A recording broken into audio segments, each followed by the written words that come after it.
Salut tout le monde, bienvenue dans Emitsu Retro. Alors aujourd'hui, bon voilà, j'ai regardé le Super Bowl 2021, comme je regarde tous les ans, et je me suis dit, allez, il faut que je vous parle d'un manga de football américain. Parce que oui, il y a à peu près des mangas sur à peu près tous les sports, hein. Oui, il y a peut-être je dis pas qu'ils les ont tous faits, mais dans l'ensemble, vous pourriez être surpris du nombre de sports qui ont une adaptation manga ou animé. Alors pour le football américain, c'est High Shield 21. Alors, hop là. High Shield 21, donc en France qui était sorti aux éditions Glénat. Donc c'est l'histoire de, je prends ma fiche, hein, de Kobayakawa Sena, un jeune lycéen comme tant d'autres. Alors en fait là déjà ça me fait un peu rigoler parce que c'est un souffre-douleur. Nouvellement arrivé au lycée Daimon, après avoir fini le collège, sa timidité et son manque de courage lui jouent encore des mauvais tours. Victime de raquettes et de brimades de la part de ses aînés, son seul salut vient d'Anezaki Mamori, son ami d'enfance qui ne cesse de le protéger. Alors oui, mais en plus elle est plus vieille que lui d'un an, si je me souviens bien. Mais Senna, qui ressent plus de l'étouffement que de la protection, est gêné par cette situation peu virile. Oui. Le destin va l'entendre et lui faire croiser la route de Yuichi Hiruma et de Ryukan Kurita, deux membres du club de football américain du lycée. Malgré sa piètre carrure, Senna saurait être un sprinter formidable. Alors, un running back, pour utiliser le terme de football, il est au poste de running back. Surentraîné par des années de fuite et se voit intégré contre la contrainte de Hiruma, l'équipe des Devil Bats devant la frayeur et le peu de confiance que lui accorde Mamori à l'annonce de cette nouvelle. Senna lui fait croire qu'il a intégré le club en tant que manager. Son identité sur le terrain est préservée grâce à une protection, l'Ice Shield, qui cache son visage.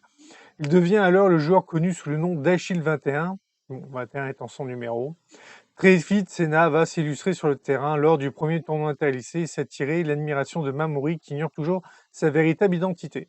Alors, comme je disais, en France, le manga est sorti aux éditions Glénat. Il y a 37 tomes. Au Japon, ça a été de 2002 à 2009. En France, de 2005 à 2011. Il y a 145 épisodes pour l'adaptation animée qui va de 2005 à 2008. Vous retrouverez l'animé sur ADN, sur Anime Digital Network. Alors, petite chose à savoir, comme beaucoup d'animés, il ne va pas jusqu'au bout du manga. C'est-à-dire, grosso modo, il va jusqu'au tome 27. Voilà, il va jusqu'à ce tome-là. Jusqu'au tome 27 sur 37.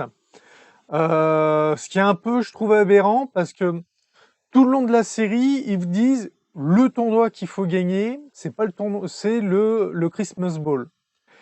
Et on l'a pas dans l'anime.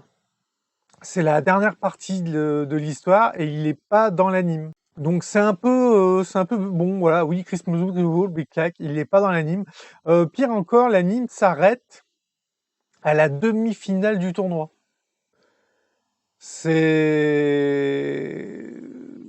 on n'a même pas la finale du tournoi, quoi. Ils auraient pu au moins mettre la finale, c'est-à-dire dire bon voilà, on met pas la finale, mais ils vont au Christmas Bowl.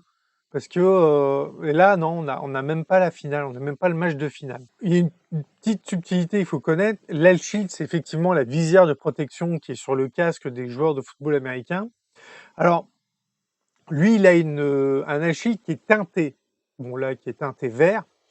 Et les L teintés sont interdits, à moins d'avoir une dérogation médicale. Donc agréé par l'association et compagnie. Donc c'est ce que Hiruma va faire croire, parce que Hiruma, c'est le mec, il a sur lui, il a un carnet de menaces quand même. Il connaît les petits secrets d'énormément de monde et il les utilise pour obtenir ce qu'il veut. C'est le caractère du type, c'est un vrai démon. D'où l'équipe, le lycée Daimon, l'équipe des Devil Bats, tu vois, c'est vraiment tout le truc démoniaque. Bon, tu te marres. Et ce qui m'a fait rigoler, c'est que lors de ce Super Bowl, donc 55e, si je me souviens bien, Super Bowl, donc 2021, opposant les Chiefs aux Buccaneers, dans l'équipe des Chiefs, le 21 avait un Shield, mais transparent. et il n'était pas running back. Je crois que c'était un linebacker. Et du coup, ça m'a fait rigoler parce que j'étais là, je suis là, comme par hasard, le 21 avec l'Alchid et tout. J'étais là, bon, c'est ce qui m'a aussi un peu donné envie de faire ces vidéos. C'est une série que j'ai beaucoup aimée. Alors, c'est une série de sport. C'est le sport qui prédomine sur toutes les, on va dire, les petites histoires annexes. Si vous avez vu ma série sur ma vidéo sur les animes de football, où j'avais expliqué les différences entre les différents animes de sport, entre ceux qui sont réalistes, ceux qui sont complètement farfelus avec des super techniques et ceux qui sont un peu un mix des deux.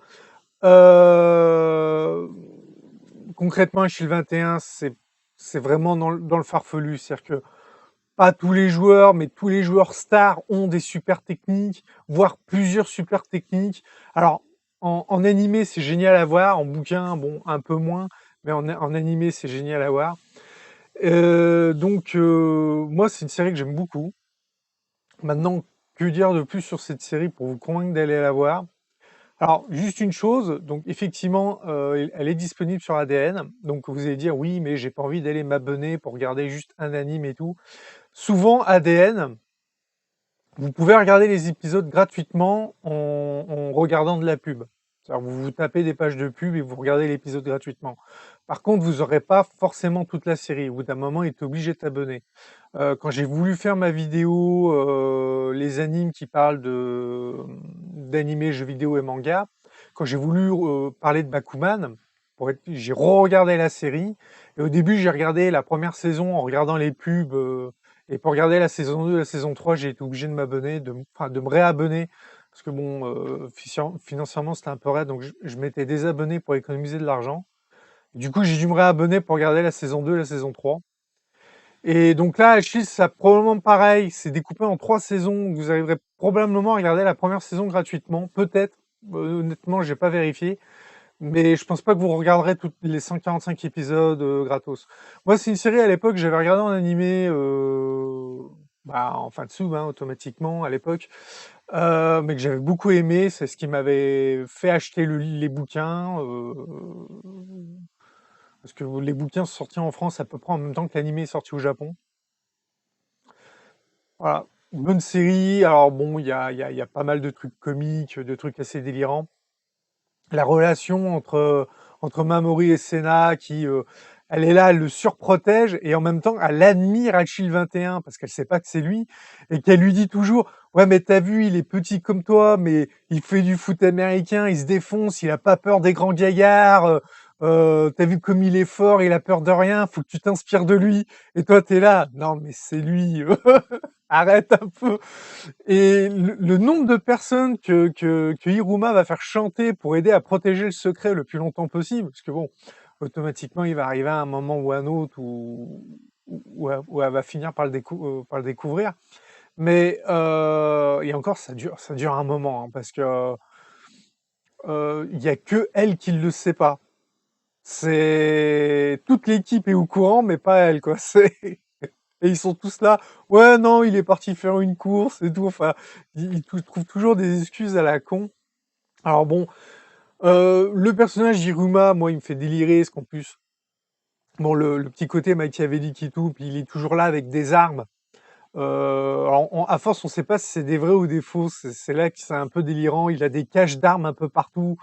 Euh, pour dire un truc tout bête, il y a un moment, il chronomètre les courses sur 40 yards. Parce qu'au football américain, c'est ta vitesse sur 40 yards qui compte, parce que ça correspond à une moitié de terrain à peu près. Alors, un terrain fait 100 yards. Donc voilà, mais ils te prennent sur 40 yards. Donc ça fait 36 mètres, si je me souviens bien. Et ils disent, voilà, un lycéen, c'est 5 secondes. Le record lycéen à 4,8, tu fais déjà partie des meilleurs coureurs en lycéen. Et lui, il est à 4,2, qui est du niveau des joueurs professionnels. Et quand il va pour le chronométrer, pour donner le top départ, il tire un coup de bazooka. Donc, à chaque fois qu'il tire un coup de bazooka, ça fait trembler tous les bâtiments de l'école et tout. Et t'en là, ah, mais est-ce que quelqu'un va l'empêcher de faire ça et tout? Et puis t'as le directeur qui se bouche les oreilles, qui est là. Non, je veux pas savoir parce qu'en fait, bah, Hiruma, il le fait chanter. Franchement, tu te marres. Alors, vu que j'ai fait une vidéo sur les doublages, donc faut automatiquement que je parle des doublages de l'animé. Oui, vous pouvez la regarder en français, la VF est assez bien quand même, hein.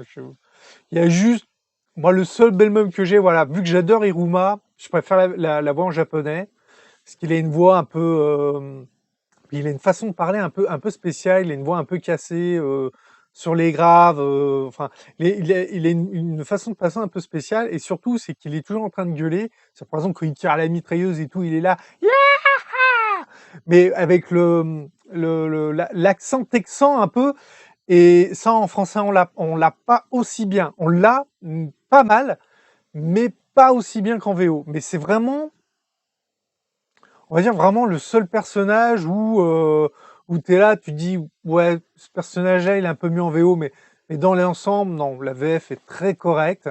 C'est ce que j'expliquais dans ma vidéo à partir des années 2000, avec la multiplication des éditeurs, les doublages se sont améliorés. Parce que bah, plus on a vendu d'animés, plus les doubleurs ont pu faire d'animés, et surtout, plus il y a eu de retours.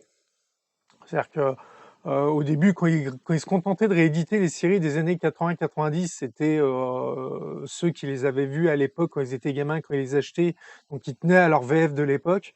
Mais quand les nouvelles séries sont arrivées, que vraiment les fans d'animation japonaise et de manga se sont mis dedans, là, tu as commencé à avoir des retours où les mecs ils disaient non mais arrêtez avec votre VF, vendez que des VO, et puis voilà, quoi. D'ailleurs, à l'époque, moi, je me souviens, entre 2000 et 2010, c'était souvent que tu avais des séries que tu avais qu'en VO sous-titré, il n'y avait pas de VF.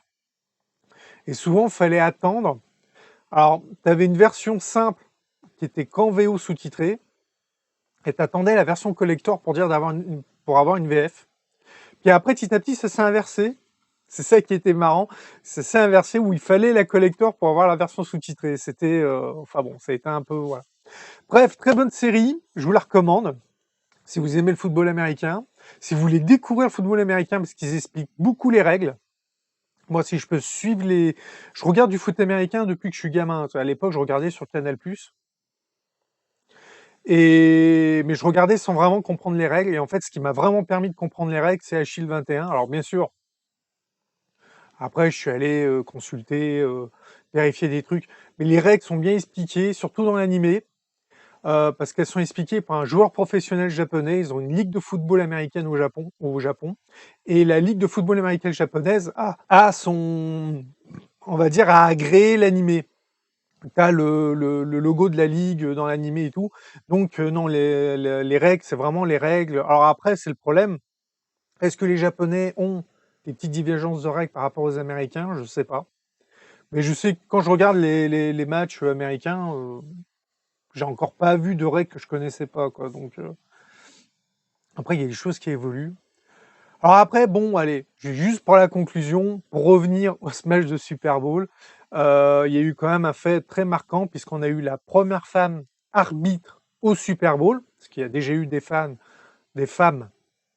qui arbitraient dans le championnat, mais là, cette année, ça a été la première femme qui arbitrait au Super Bowl, et c'est là que tu te dis, ça voit que c'est plus Trump au pouvoir, parce que lui, il aurait sorti une connerie où il aurait pas accepté. Mais voilà, et sinon, bah, le fameux spectacle de mi-temps de Super Bowl. Là, ils ont expliqué un peu d'autres trucs sur l'historique. Et c'est pour ça que je vais en parler, parce que c'est vraiment quelque chose qui montre. Avant, les spectacles de Super Bowl, c'était pas. T'avais des mecs qui chantaient, mais c'était un peu des anonymes. Et c'est depuis 91 que c'est des stars avec des gros spectacles et tout. Ils ont fait un essai en 91 avec les New Kids on the Block. Donc ceux qui connaissent, moi voilà, ça me remonte vraiment loin en arrière. Et en 92, Michael Jackson qui a tout pété, et qu'après les gens ils se sont dit ouais, bah on peut plus revenir en arrière maintenant. Voilà, Michael Jackson est passé, t'es obligé d'assurer derrière pour toutes les années à venir. Faut pas oublier que Michael Jackson est celui qui a fait que les vidéoclips maintenant sont bons, parce que quand vous regardez les vidéoclips avant Thriller, parce que c'est vraiment, à partir de Trailer, du vidéoclip de Trailer, qui était un court-métrage pratiquement, en termes de réalisation, que derrière les vidéoclips dans le monde entier ont évolué. Je veux dire, vous regardez des vidéoclips du début des années 80, voire même avant, hein, des vidéoclips français, mais ça fait peur, quoi. Tu étais là, «Ah! Heureusement que Michael Jackson a changé tout ça parce que c'était horrible». Maintenant, c'est agréable de regarder un vidéoclip, mais avant, non. Avant, tu le mec, limite, tu le mec, pas sur un fond vert, mais presque, quoi, parce qu'ils faisaient même pas d'incrustation. Tu avais le mec qui était là, qui chantait, et puis point barre, parce que ce qui comptait, c'était la musique. Il y avait pas de spectacle autour, il y avait pas de spectacle.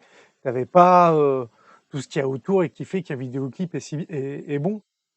Donc, Michael Jackson qui a beaucoup fait, même avant lui, il y avait quand même Queen, parce que même Queen, dans les années 70, ils travaillaient énormément leurs vidéoclips.